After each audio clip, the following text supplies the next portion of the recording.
Well, here we are once again, UFC 298.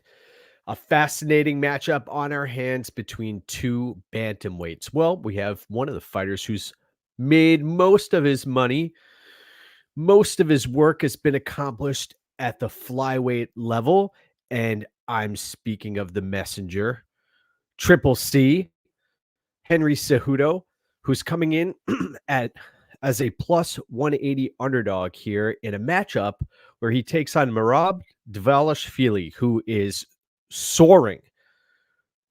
He is like a meteor through the sky, positivity galore. Merab Dvalishvili. Now, Dvalishvili is the younger fighter in this matchup. He's going to be the taller fighter. He also has a 4-inch reach advantage. I want everybody out there to go take a look at Henry Cejudo's Tapology page and then compare it with the UFC stats page, and you'll notice a significant discrepancy in reach. I tend to believe the 64-inch reach. You see that Henry Cejudo is starting to get up there in age at 37 years of age, but you also know that Henry Cejudo is someone I refer to as a super athlete. They are extremely gifted. We know his wrestling chops and what he's accomplished, but also his quickness, the ability to get in and out of the pocket is something to behold at that weight class. The way he was able to land on TJ Dillashaw and put him out, and his performances against Demetrius Johnson, the second one, was a fight where I placed a wager on Henry Cejudo to win that matchup, hit that at plus 437. That was quite some time ago. I believe the end of 2017 or 2018. Now, Cejudo, extremely gifted. We must be honest with ourselves. He's retired. He's come back. And I was at his fight against Aljamain Sterling, a teammate of Merab Dvalishvili. And you watch that fight tooth and nail. Could have gone either way. I had money on Aljamain Sterling in that matchup. It ended up cashing. It was in Newark. It was a hard-fought battle. Henry Cejudo couldn't get it done. And one of the reasons he couldn't get it done, the pressure and pace of Aljamain Sterling was causing him some problems during the fight. Also, Cejudo was taken down a few times. Now, if this fight ends up standing, I don't necessarily give a significant striking advantage to Dvalishvili. In fact, Cejudo is the much more crisp striker in this matchup. The problem is he's going to be at a 4-inch reach disadvantage, and also the weaponized cardio of Merab Dvalishvili is a real problem here for Cejudo. We've seen that there have been a number of changes in Henry Cejudo's camp. That's another concern of mine. The commitment to the mixed martial arts game, the whole self commitment hasn't necessarily been there for Henry Cejudo when it comes to competing. Yes, he's a great mind of the sport, and we know as a super athlete, he can just hop right in there and compete. But Dvalishvili has been soaring, as I previously mentioned. He is somebody who will not give up on himself, even at the doorstep of defeat. We saw against Marlon Moraes. That was a situation where Dvalishvili was on wobbly legs and he kept himself in the fight and then turned the tide. And how many fighters have we seen turn the tide on Marlon Moraes? There have been tons. And one of them was Henry Cejudo on that matchup against Marlon Moraes. But you watch back Merab Dvalishvili's few fights, the Ricky Simone fight. There have been many others where he is just, he's on the throttle the entirety of the bout. And I had money on Piotr Yan against Merab Dvalishvili, and I was a bit shocked to see somebody land or attempt 49 takedowns. Unheard of. And the stick-to-itiveness of Merab Dvalishvili is a difference maker here. He's going to, now we have 15 minutes, but he's going to stick to his strengths. Can he take Cejudo down? Is he going to, if he doesn't land that first takedown, back away and engage in fisticuffs on the feet? Yet to be determined, but I have a hunch that the pressure, the relentless pressure, remember, how many times have we heard that pressure breaks pipes and also that pressure makes diamonds? Now, this matchup, you look at the betting history of myself on Henry Cejudo. I backed him against Sergio Pettis at minus 230 and minus 290. I backed Henry Cejudo versus TJ Dillashaw at plus 178, cashed on that bet. I backed Henry Cejudo against Demetrius Johnson the second time around. I mentioned that. I backed Henry Cejudo against Dominic Cruz at minus 225 as well as minus 245. And I also am not going to be backing Henry Cejudo in this matchup.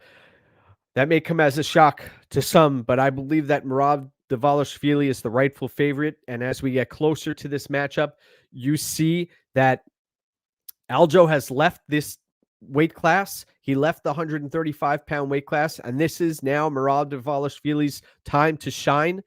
I believe that he's going to put his best foot forward here, and I like the odds at minus 175. You see now Merab Dvalishvili at minus 218. Now, if you hunt around different books, you can play Dvalishvili around minus 210.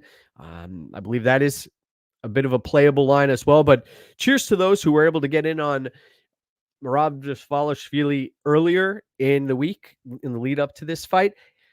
I am a huge fan of what Henry Cejudo has done for the sport.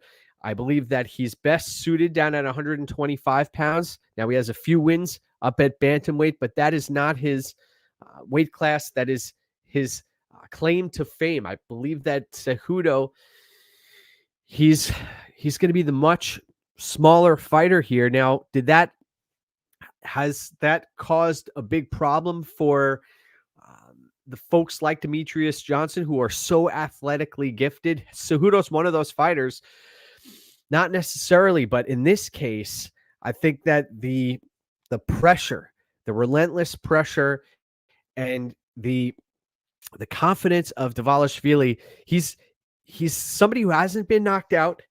He's a fighter who is very, very tough to finish. Now, he's been close to getting knocked out on the feet in the past, and Cejudo does have 8 KO/TKOs on his resume. We have yet to see Henry Cejudo lock up a submission inside of any type of octagon or cage. That's not his game. He has very short limbs.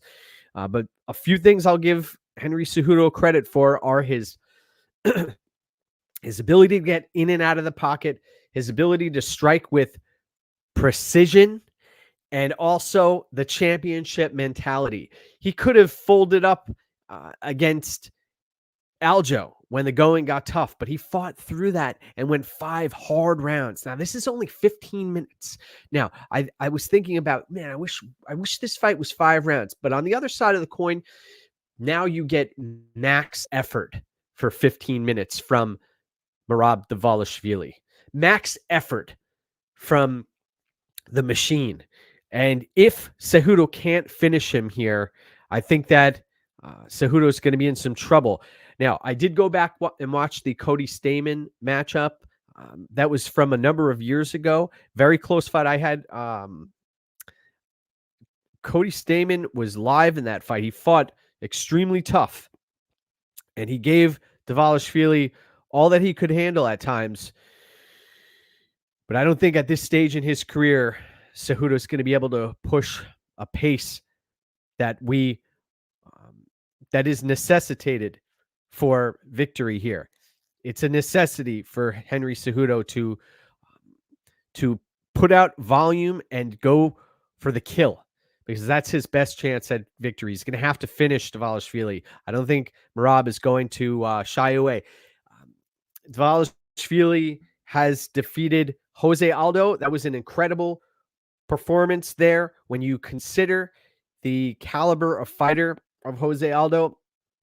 And you watch, I played Merab Dvalishvili at minus 140 against Jose Aldo there. I think that the Piotr Jan fight, we have to mention that. That is something that he was able to avoid the precision striking of Piotr Jan and just push the pedal to the metal. And I think that's what's going to happen here. So give me Merab Dvalishvili.